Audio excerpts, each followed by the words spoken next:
বিজয়, এই মুহূর্তে শাহবাগের সবশেষ কি অবস্থা আমাদেরকে জানাবেন বিস্তারিত। শাওন, এই মুহূর্তে শাহবাগের অবস্থা স্বাভাবিকই বলা চলে, বাট কিন্তু আইন শৃঙ্খলা বাহিনীর আওতায় কিন্তু আইন শৃঙ্খলা বাহিনী কিন্তু পুরোটাই দখলে নিয়ে নিয়েছে তাদের। আমি একটু জানিয়ে রাখতে চাই যে সন্ধ্যা 6টা 20 নাগাদ যারা এখানে জুলাই যোদ্ধা যারা শাহবাগ মোড় অবরোধ করে রেখেছিল তারা কিন্তু মূলত এখানে আপনি জানেন যে গত 2 দিন ধরে তারা এই শাহবাগ মোড় অবরোধ করে রেখেছিল।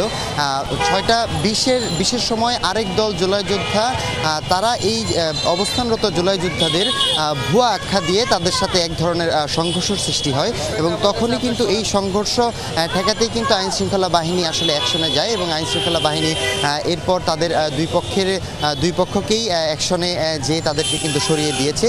এখন যদি আমি বলি যে এখন কিন্তু শাহবাগের অবস্থা সম্পূর্ণ স্বাভাবিক। এখন চারপাশের রাস্তাই খুলে দেওয়া হয়েছে এবং যে সকল ব্যারিকেড অবস্থানরত জুলাইয়ে যারা দিয়েছিল তারা কিন্তু আসলে এখানে আর নেই এবং সেই ব্যারিকেডগুলো কিন্তু উঠিয়ে দেওয়া হয়েছে এবং আইন শৃঙ্খলা বাহিনী কিন্তু এখানে এখন পর্যন্ত অবস্থান করছে এবং তারা তৎপর আছে যে এখানে যেন কোনো ধরনের কোনো অপ্রীতিকর ঘটনা না ঘটে, সেজন্য তারা এখানে সব ধরনের ব্যবস্থা নিয়ে রেখেছে। আপনি দেখতেই পাচ্ছেন এখানে এখনও পুলিশের অবস্থান আছে এবং সেই সাথে আমি একটু বলতে চাই যে এখানে যে সকল জুলাই যোদ্ধাদের অবস্থান ছিল তাদেরকেও কিন্তু সরিয়ে দেওয়া হয়েছে এবং তাদের কেউই কিন্তু এখন পর্যন্ত এখানে আর নেই।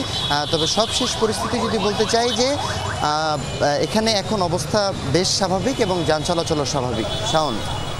বিজয়, ধন্যবাদ আপনাকে।